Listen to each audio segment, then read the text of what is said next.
দূর পাহাড় আর ঘন অরণ্যে ঘেরা এক গ্রামে থাকতো এক রাখাল। তার নাম ছিল আরিফ। বয়সে তরুণ, মন ছিল একদম পবিত্র। সারাদিন তিনি ভেড়া চড়াতেন এবং রাত্রে বাঁশি বাজিয়ে তিনি সময় কাটাতেন। লোকেরা বলতো আরিফের বাঁশির সুর যে এতই মিষ্টি ছিল যে জিন পরীরাও তার বাঁশির সুর শোনার জন্য নেমে আসতো। এক পূর্ণিমার রাতে পাহাড়ের পদদেশে বা পাহাড়ের উপরে বসে ছেলেটি বাঁশি বাজাচ্ছিল। হঠাৎ বাতাস ভারী হয়ে উঠল, চারপাশে অদ্ভুত আলো। সেই আলোর মাঝখান থেকে আবির্ভূত হলো এক অপূর্ব সুন্দরী জিন। তার নাম ছিল মেহরুন জিন। সে বলল, ভয় পেও না রাখাল, তোমার সুরে আমার হৃদয় জেগেছে, তোমার সুর আমাকে মাতিয়ে দিয়েছে, আমি তোমার বাঁশির সুর শুনতে এসেছি। আরে ভয় পেলেও দৃষ্টি নামাতে পারল না। এমন সৌন্দর্য জিন সে আর কখনো দেখেনি, এমনকি মানুষের মধ্যেও সে কাউকে এরকমটা দেখতে পায়নি। রাতের পর রাত তারা কথা বলতে থাকে। জীবন, একাকিত্ব, মানুষের দুঃখ কষ্ট এবং জিন জগতের নিষ্ঠুর নিয়ম নিয়েও সব কিছু তারা আলোচনা করেছে এবং দুজন দুজনকে ভালোবেসে ফেলেছে। একদিন গভীর রাতে, জ্যোৎস্না রাত, তারা দুজন পাহাড়ের উপরে গল্প করতেছিল। ঠিক সেই দিন সফর থেকে কয়েকজন মুরব্বী লোক রাতেই যাচ্ছিলেন সেই রাস্তা দিয়ে। হঠাৎ তাদেরকে তারা দেখে ফেললো এবং তাদের সামনে গিয়ে দেখলো যে একজন মহিলা, একজন পুরুষ, রাখাল আর জিন দুইজন। ওদেরকে কোনো কথা তর্ক না করে সেই বয়স্ক লোকেরা বলল যে তোমরা এখানে এত রাতে আছো, তার মানে তোমরা অবৈধ কিছু করতেছো। সেই লোকগুলো, সফরে যাওয়া সেই লোকগুলো তাদের দুইজনকেই বিয়ে দিয়ে দিলেন। কিন্তু এটা শুধুমাত্র আরিফ আর ওই জিনটিই জানতো। আরিফ এটা প্রকাশ করেনি তার গ্রামবাসীদের কাছে এবং সুন্দরী জিনও এটা প্রকাশ করেনি তার জিন জাতির কাছে, কেননা কোনো পক্ষই এটা মেনে নেবে না, এটা মেনে নেওয়া অসম্ভব।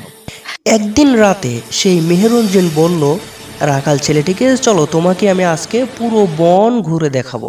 ঠিক তারা দুজন উড়তে শুরু করলো, মানে মেহরুন জিন ছেলেটিকে নিয়ে উড়তেছে বনের কিছু উপর দিয়ে, যাতে যেন সে সব কিছুই দেখতে পায় বনের গাছগাছালি। দেখতেছে দেখতেছে যাচ্ছে, অনেক দূর যাওয়ার পর হঠাৎ একটা গাছে দেখতে পেল আশ্চর্যজনক কিছু ফল ধরে রয়েছে, একদম চমৎকার। মেহরুন জিন বলল যে আমি একটি ফল খাবো। সে রাখাল ছেলেটি বলতেছে যে না, এর আগে এই ফল আমি কখনো দেখিনি বা এই ফলটাকে আমি চিনিও না, এটা খেও না, এটা হতে পারে শয়তানি কোনো চক্র অথবা এটা নেশা জাতীয় কোনো ফল হতে পারে, এটা খেও না। মেহরুন জিনের একটাই কথা যে না, আমি ওটাকে খাবো। ও ফলটি উঠিয়ে নিয়ে তারা উঠতে শুরু করলো, আবারও যাচ্ছে। তারপর এক পাহাড়ে গিয়ে তারা দুজনেই নামলো। পাহাড়ে নেমে সুন্দরী জিন সেই ফলটি খেয়ে ফেলল। ফলটি খাওয়ার পর আচরণ যেন পাল্টে গেল। সুন্দরী জিনটি রাখাল ছেলেটিকে জড়িয়ে ধরে আদর করতে লাগল। রাখাল ছেলেটিও এক পর্যায়ে উত্তেজিত হয়ে গেল এবং সে ভাবল, সে এখন আমার বিবাহিত স্ত্রী, আমি যদি এখন তার সাথে সহবাস করি তাহলে কোনো সমস্যা হবে না। ছেলেটি তার সাথে মিলিত হওয়ার সিদ্ধান্ত নিয়ে নিল, কিন্তু সুন্দরী জিন আস্তে আস্তে তার জ্ঞান শূন্য হয়ে জ্ঞান হারিয়ে ফেলল।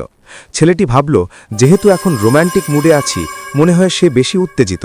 এই বলে ছেলেটি সহবাস বা সেক্স শুরু করে দিল। সেক্স করার সময় ছেলেটি সুন্দরী জিনকে যখন যে ভাঁজ করার প্রয়োজন হচ্ছে, জিনটি সে ভাঁজেই থেকে যাচ্ছে।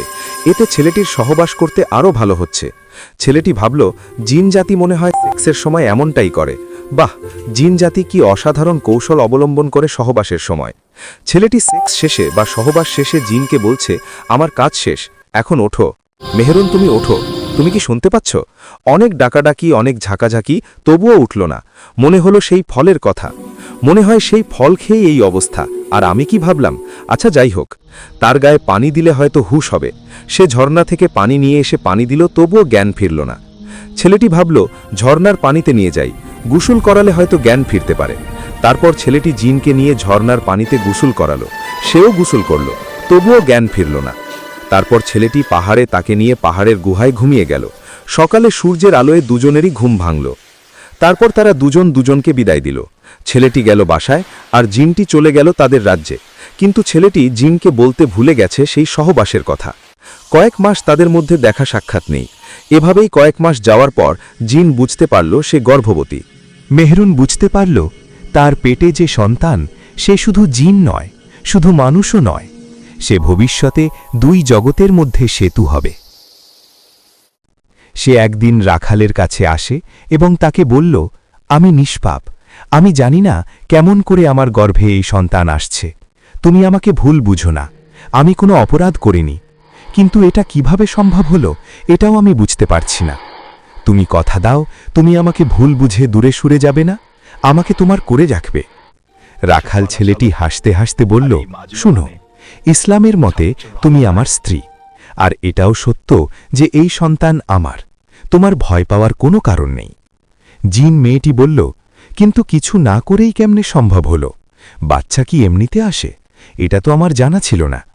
তখন রাখাল ছেলেটি বলল, এমনিতে আসেনি, তোমার সাথে আমি সহবাস করেছিলাম তাই আসছে। সেটা কবে? আমি তো জানি না। তখন ছেলেটা বলল সেই ফল খেয়ে অজ্ঞান হবার কথা, এবং বলল সেদিন সব ঘটেছিল। কিন্তু জিন পরিষদ এই খবর পেয়ে ক্রুদ্ধ হল। তারা ঘোষণা করল, এই সন্তান জন্ম নিলে জিন ও মানুষের সীমারেখা ভেঙে যাবে। এই সন্তানকে বাঁচিয়ে রাখা ঠিক হবে না, তাই এই সন্তান জন্মের সময় মেরে ফেলতে হবে। নিজের সন্তানের প্রাণ বাঁচাতে মেহরুন শেষবারের মতো আরিফের কাছে এলো। সে বলল, আমার সন্তানকে মানুষের জগতে বড় করতে হবে, নইলে তাকে হত্যা করা হবে। এক ঝলক আলোয় শিশুটি জন্ম নিল মানুষের জগতে, আর মেহরুন অদৃশ্য হয়ে গেল। শিশুটির কপালে ছিল অদ্ভুত এক চিহ্ন, চাঁদের মতো। গ্রামের মানুষ জানত না এই রাখালের ঘরে জন্ম নেওয়া শিশুই একদিন মানুষ ও জিন জগতের ভাগ্য বদলে দেবে।